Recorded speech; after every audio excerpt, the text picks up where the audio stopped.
G'day, I gather you're here to find out what the drivers drove to the Monaco Grand Prix. Well, I'm going to tell you exactly how they got to the track, actually, all but one of them I can give you with absolute certainty, but you're going to have to wait 8 seconds.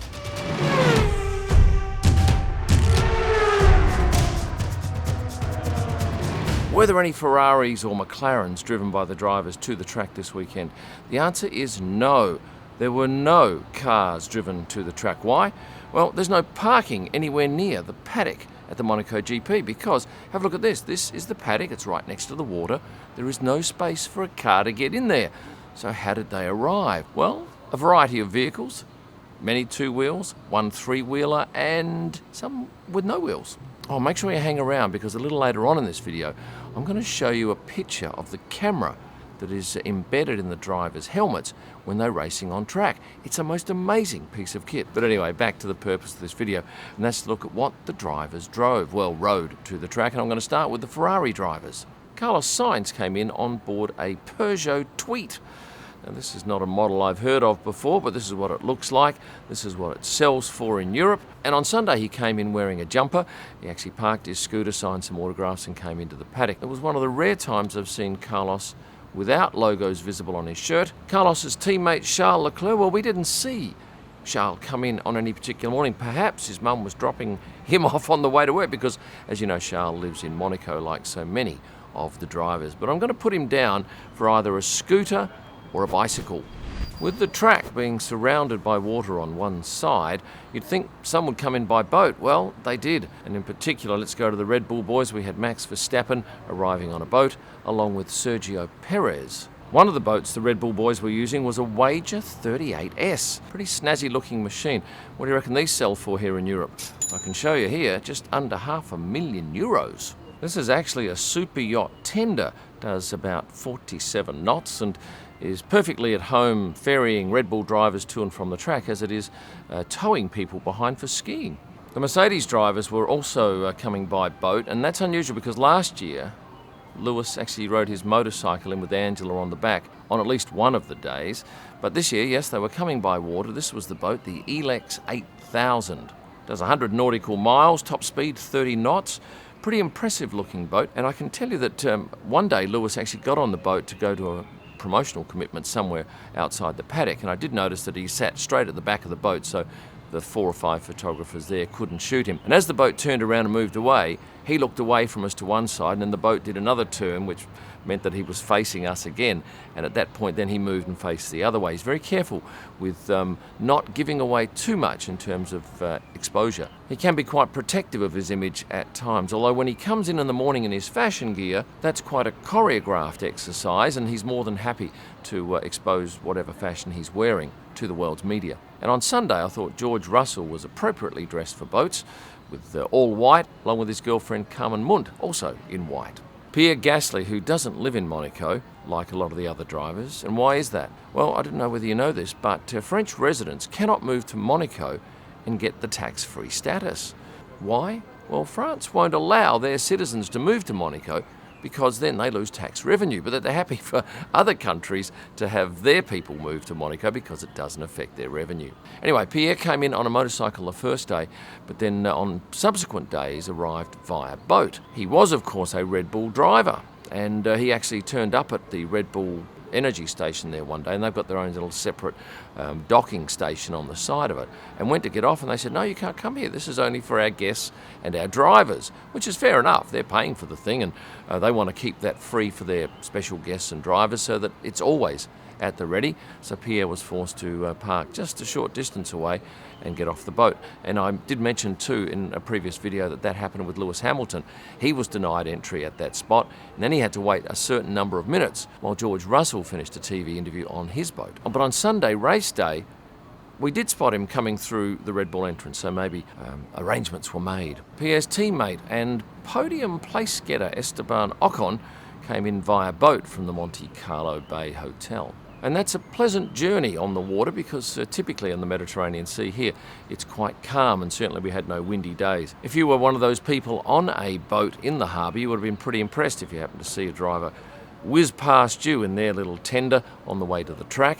And there were plenty of boats parked in that harbour. And I've been told by a number of people, if you want to rent a berth in that bay, You can, but it's going to cost you 7 days of rental, even though you might only want to stay for 4. And that no doubt dissuades a lot of people. Oh, and there's also not only boats chock-a-block in the harbour, they're anchored offshore as well, and they take their tenders in.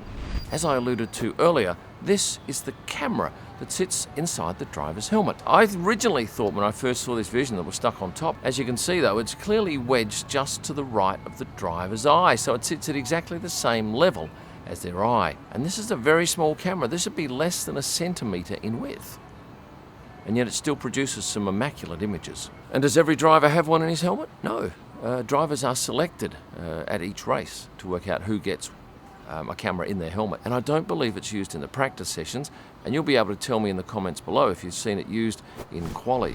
McLaren drivers' time now. Lando Norris came in on a scooter. Now I'm talking a 2-wheel petrol scooter on at least one day, but also on his pure electric scooter, which is a company owned by his father. Oh, and 2 other things about Lando. He came in on his scooter one day wearing his race helmet, and I can't think of a time that I've ever seen him wear a race helmet whilst in the paddock, unless he's got his gear on and he's going to or from the track. And the second thing is he was spotted driving this Fiat Jolly around town, which is quite an amazing looking little vehicle. Doesn't look too safe, but looks like a whole lot of fun.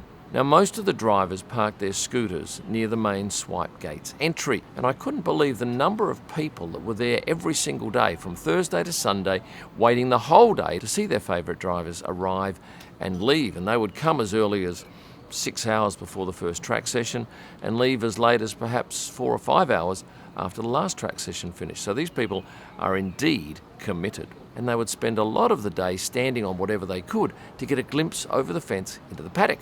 Oscar Piastri came via scooter as the pillion passenger behind his very tall trainer in Kim Keedle, except on the last day. Why? Well, Kim's scooter gave up the ghost, and as a result he was leaving the track late after the race on this particular bike. Who next? What about Valtteri Bottas? He was on 2 wheels, but he was probably on the fastest 2 wheels that we saw of the weekend. He was on a Finnish electric bike. It's made by a company called Verge. Red in colour, looks pretty snazzy, and I asked him if indeed that was his bike, and he said, not yet. So what do you glean from that? Could be a sponsorship deal on the way. And there were numerous Princess Charlene of Monaco Foundation badges on this bike, so I'm not sure how it came to be in Monaco for the GP. One of the things about this bike is it has no emissions, it has no smell, it has no sound.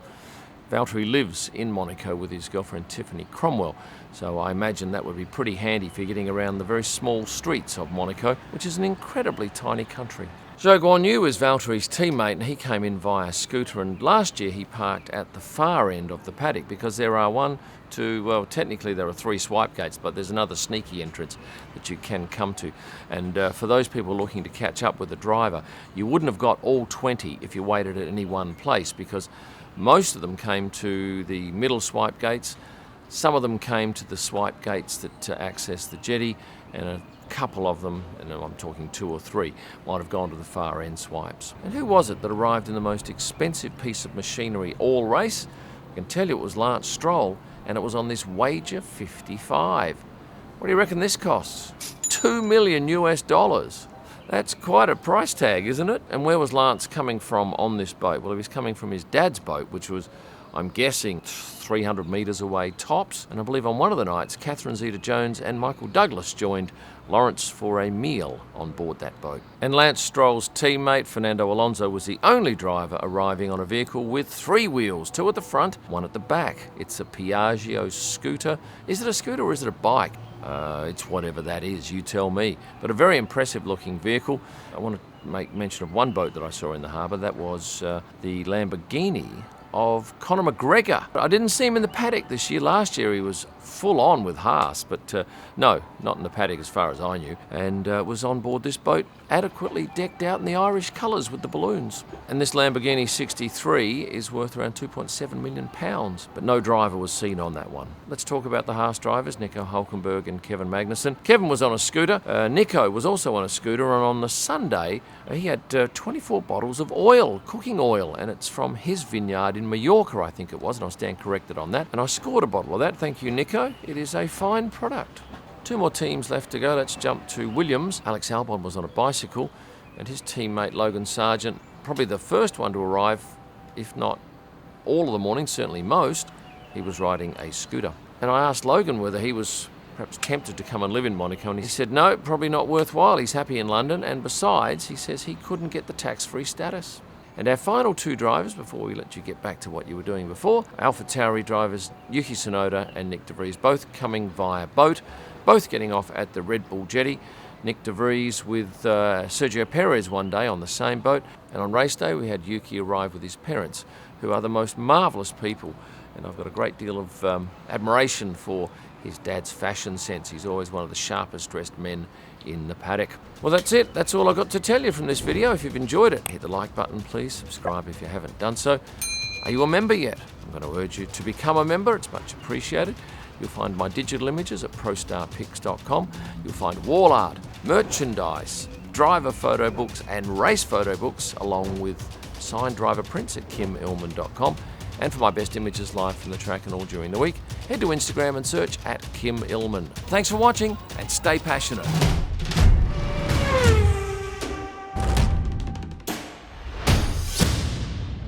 AlphaTauri, I nearly forgot. Pierre Gasly. No, fucking hell.